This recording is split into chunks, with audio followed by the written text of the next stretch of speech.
Good morning. I'm so glad you're here with us today on this kind of June gloom day. We have a fantastic show for you. I am Mary Winters. I am the owner of About Senior Solutions, a gerontologist here to guide your way with our team and all of our special tools that we have to allow you to benefit from and educate yourself. We have Jennifer Lorenzen, who is a CPA, and she's going to talk a little bit about, would you sell a family home? What are the tax consequences to those things? And sometimes we have to. So she will talk us through the best strategies for that. We have Steve McCullough with a caregiver question. And we also have our very own Melinda Hughes, who will be on to talk about something special in the area of nutrition and fitness. So let's go ahead and get started. I am going to go ahead and bring on Steve. Let me see if we have his little intro.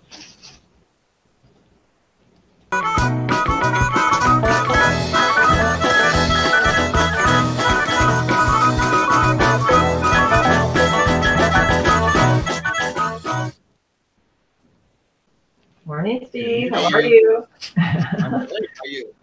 I'm good. Yeah, thanks. So what is our caregiver question today? Our caregiver question is, gentleman wrote in, he said his mom was recently discharged from a hospital into a nursing care center, and he wants to know how long he can expect her to be there. Oh, that's a good question and a hard one to answer, actually. So they call the nursing centers, they're also known as skilled nursing facilities, rehab facilities, but probably she needed a little more support from the hospital. So they will move someone into skilled care. And so typically under Medicare, your insurance is covered up to 100 days. But that said, your Medicare, your basic Medicare does not cover 100% of 100 days. And you have to have a skilled need to stay up to 100 days. So typically what we see is a couple weeks, maybe 3 weeks. It depends on what the person is able to do for themselves or not. And if they have a supplemental insurance or a different type of insurance, sometimes the HMOs may pick up that balance, also known as Advantage plans, then that will be the extra coverage. So if they are there after a few weeks and they start titrating down on that 100% coverage, a different type of insurance may kick in to build that balance. So, but as far as how long, we never really know, and they don't really like to say exactly. And if they do give you an approximate, it could change at any time based on someone's ability to do something or not do something. They may have a setback, so they stay longer. Right. They may do very well. I've had people not well at all, and all of a sudden they're zooming down the hallway. So it's like, okay, you can go home. So it really just depends on the situation. So. Are there, this is a side question, but are there like points where they'll have, I'm assuming when they go to this facility, they'll have an assessment, figure out what the needs are, and then they have to continually improve to meet those points to stay there? Yes, so they do need to make improvements along the way. And when they don't, that's when they could be plateau or they're at a new baseline. And so they may give that some time to see what's going on. Will they progress or not? And then there has to be a decision made in regards to, will this person stay here in skilled? Will they move to assisted living? Will they move back home with care? So often, actually, that's where we do come in and assess a situation to say, let us help you as far as guiding you what makes sense. And that little diagram, I use it all the time. I'll find it here and bring it up. We look at what are your wishes, what's going to keep you safe, and financially, what are you able to do within the expense of your care. So we pull all those things together to put a plan together, and that assists families to know which direction, which steps to take too. So it makes things kind of easier. So we have a really great guest. We have Jennifer Lorenzen. So I'm looking forward to talking with her, because this is also what happens when people are faced with, can mom stay home or not?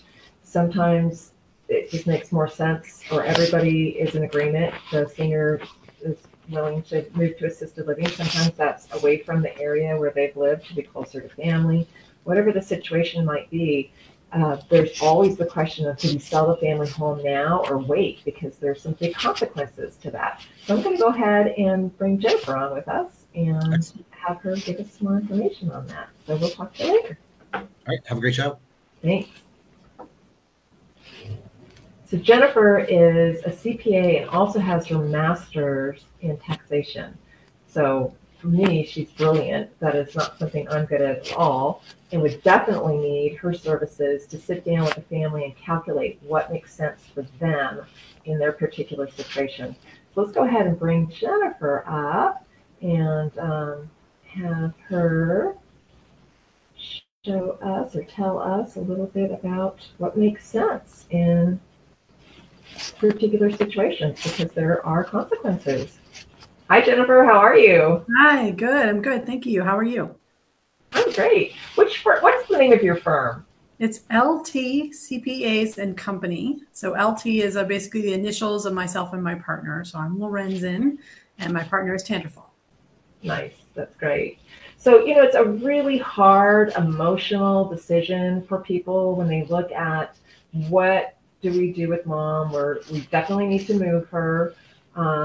She may, have a life expectancy. I mean, who knows exactly, but sometimes people will live for many years in assisted living, or maybe cash has run out in regards to care at home. And so they're faced with making difficult decisions. Mm-hmm. So tell us a little bit about your process in looking at that, and obviously there's some tax consequences.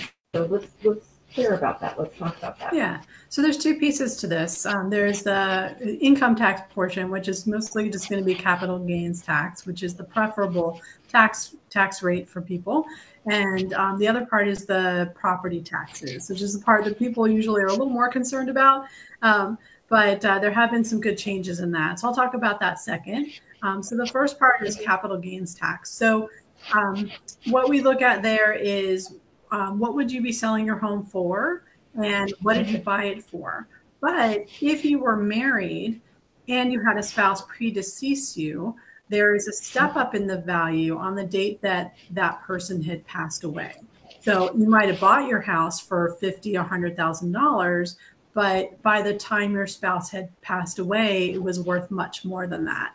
So you do get that increase in value. So if you're selling your house for, say, $1 million, to keep the math easy, and the cost basis, so let's just say you got that step up value, and your cost basis was, say, $500,000, then you would have a $500,000 gain. So that's what you would pay tax on.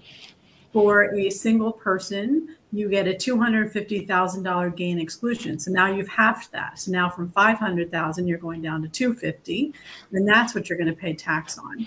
And then for most people, you're paying 15% tax on that.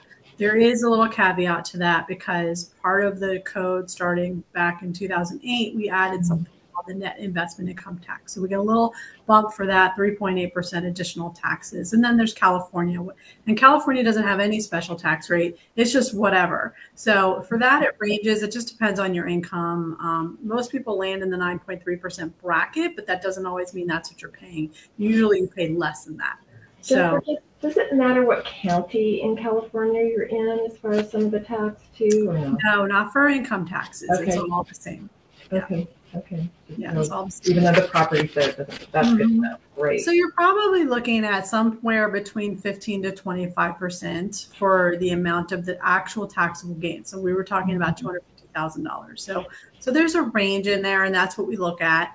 If you're still married when you move, you get a $500,000 exclusion. So if you had a $500,000 gain because you bought your house at $500,000, or you bought it less but made improvements on the house, new roof, new plumbing, electricity, whatever big things you did to change remodels. So if you bought it for $250,000 but you put in $250,000, now you're at that $500,000 level. And if you're still married when you move, even if it's a second spouse and the second spouse had lived with you for a couple of years, you get that $500,000 gain exclusion. So you could move and literally pay nothing. on that. And that could be, you're moving because you're able to move closer to family and stay in a home, or you're moving to stay closer to family and your spouse still needs to go into skilled nursing. It doesn't matter. So that is why one of my clients many years ago, who was a tax attorney, said after he would marry me so that he would have that tax selling his property. Mm-hmm.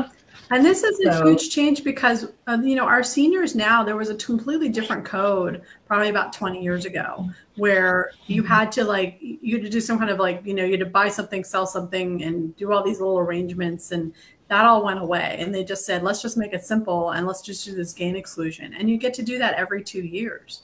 So as long as you live in your house, for 2 years, you get to keep moving this gain around.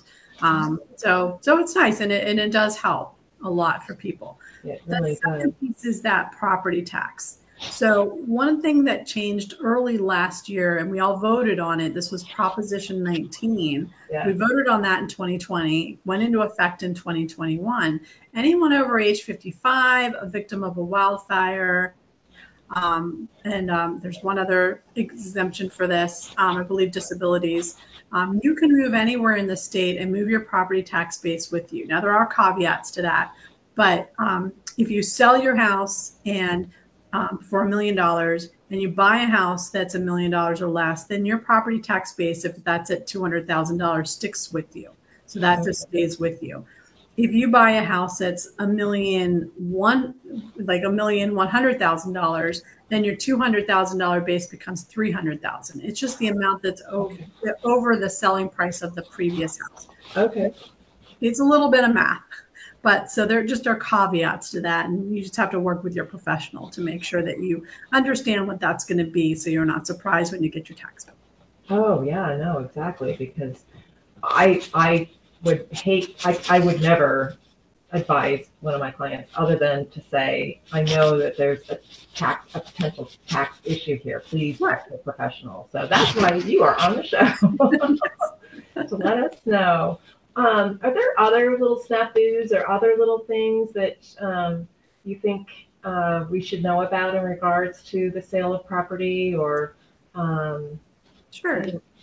Yeah, one of the other questions I always get is, what kind of records do I need to have? Oh, yeah.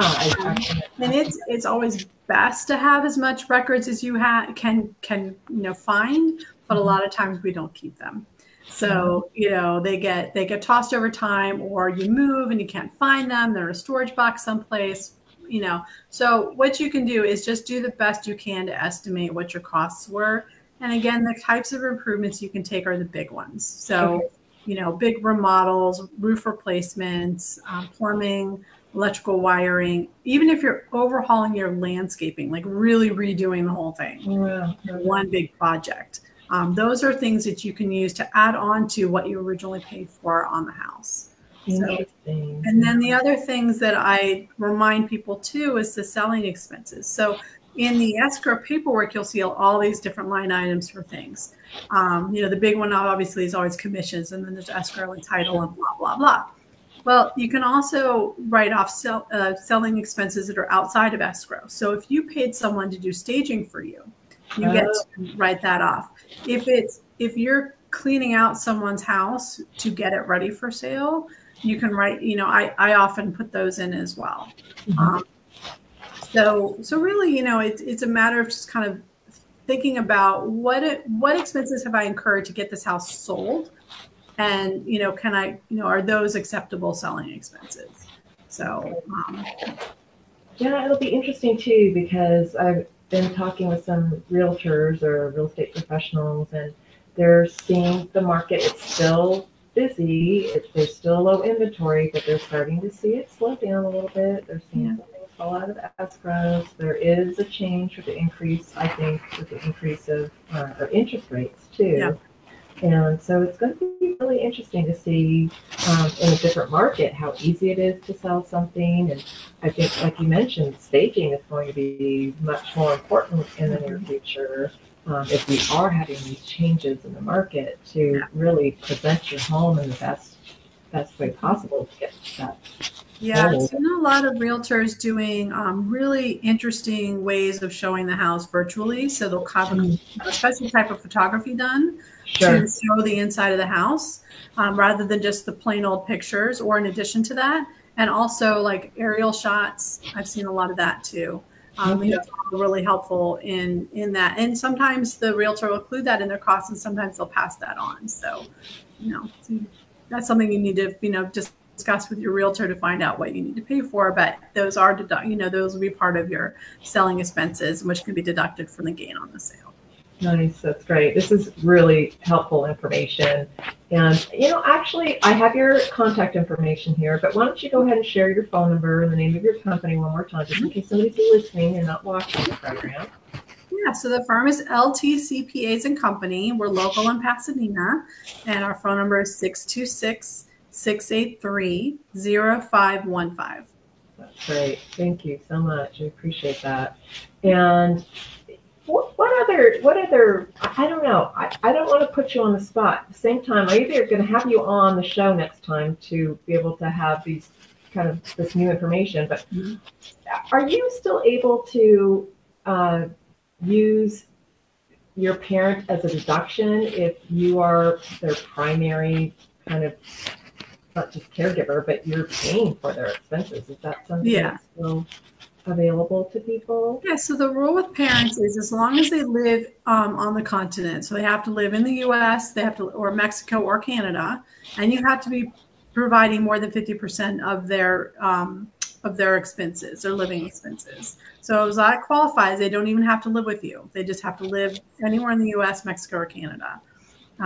And a lot of times we have people who, their only source of income is Social Security or maybe some kind of small pension. And that's not enough for them to get by and get the care they need. So their loved ones have to, come up and help pay for those expenses. So yes, absolutely. I have several clients who claim their parents as dependents. The difference though is that when the tax laws changed in 2008, the dependency exemption changed. So we no longer get the same kind of write-off that we get. We now get a credit. So it's not quite as valuable as it was, but it's still worth taking. And you can still claim the medical expenses for a dependent. So that may be something to look into as well. So explain a credit, because I'm not sure if I know how you apply that then. How is that? Yeah, so the credit comes after the taxes are assessed. So you go through all of your normal income, what adjustments to income do you have, and then it says, okay, here's your tax. Then the credits come in. So it's a credit against your tax liability as opposed to a deduction against your income, which an exemption used to do. Okay. It used to be you had adjusted gross income, you have your standard deduction, itemized deduction, and exemptions kind of all in that area. When you get that net, then they applied the tax to that. So now we have itemized deduction or standard deduction, and then they apply the tax. That's fantastic. Thank you so much for being on. And if we get more questions, and please reach out to Jennifer and her firm if you have questions in regards to capital gains and selling your mom or your personal property. If you're deciding to move into assisted living, especially, she'll work those numbers with you, I'm sure. So thank you so much. And if you're around, please join us at the very end of the show, Jen. Yeah, thank you. All right, thanks. So we're going to go ahead and talk to, let's see. Oh, Jennifer's not leaving because we don't have a button to hide her. So you might have to jump back on, okay? All right. Let's see. So we are going to celebrate somebody's birthday. We have somebody who has turned 100, and he is a veteran. I started thinking about the fact when I first moved to my first little house, my neighbor was 100 years old. Oh, not 100 yet, but she's close to it. And she lived to be 108. So let's see, this was back in 1990. She was 96 years old. She lived to be 108. Her husband fought in World War I. And I think he was kind of towards the latter age group, or the few that were left out of that group of individuals who fought in World War I. So it was very interesting to hear stories from her and so forth. And it's definitely a generation that's gone by. I am looking for our little fella Bob, who is in World War I or World War II. But I'm thinking about how few of our World War veterans or one veterans are still with us. And so we want to celebrate his birthday for sure. So let me go ahead and we'll pull his picture up and we'll share a little bit about who he is and where he's from. He was born June 6th, but let me get his photo up because you don't want to look at me while you can look at his beautiful face here. So here we go. This is our Bob. And Bob, as I mentioned, he was in World War II, and his last name is Metzley. And he was honored at this wonderful celebration where the military came in. It was Master Chief Petty Officer Russell L. Smith who presented him with this lovely certificate and basically said, thank you so much for your service and your patriotism. And it speaks volumes of who you are and that you stand up for America. He was born in 1922 on June 6th to Bobby Thompson, and he remained in the military. He served his headquarters for Utah Beach during the Normandy invasion. So he probably, very possibly, knew my grandfather. He would have been there too. And he actually, on one of his boats, he was on 4 over the years, he had the Hall of Fame baseball player Yogi Berra on his ship. So we want to thank Bob for his duty and his service to our country. And we hope you have a fantastic birthday and that we see you next year for sure. So thank you so much, Bob. We really appreciate your service. And next up, we are going to have our lovely Melinda. So let me go ahead and we will pull up her intro as well.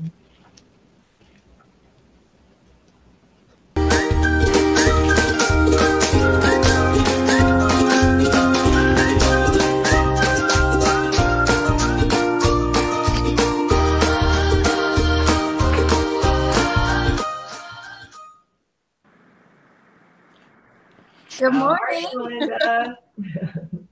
So I hope everyone's doing well, excited for the weekend. I wanted to talk a little bit about massage today. Okay.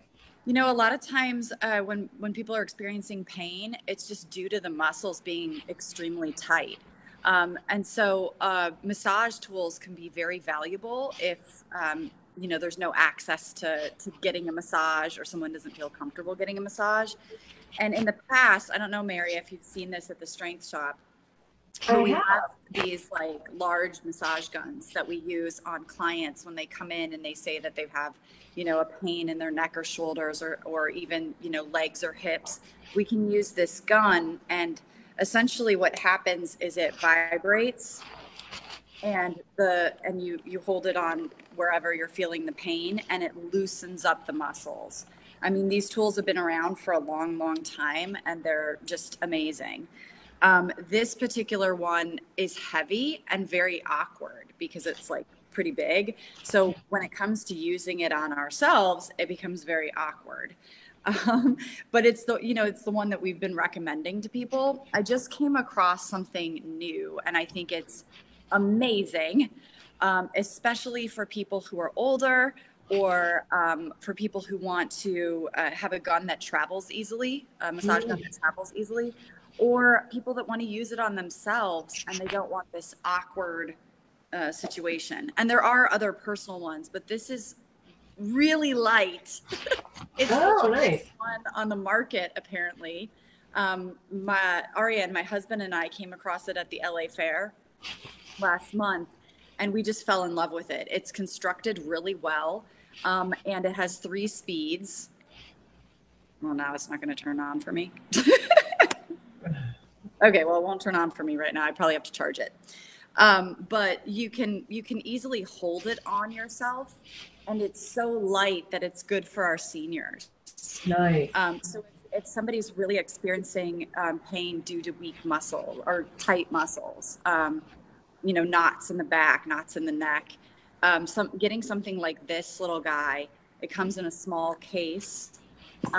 it's so light, so easy to use on yourself.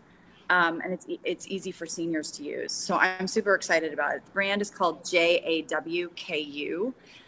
This gun runs $150, which is really the equivalent of going to get a massage. Sure. Yeah, that's true. You know, one massage.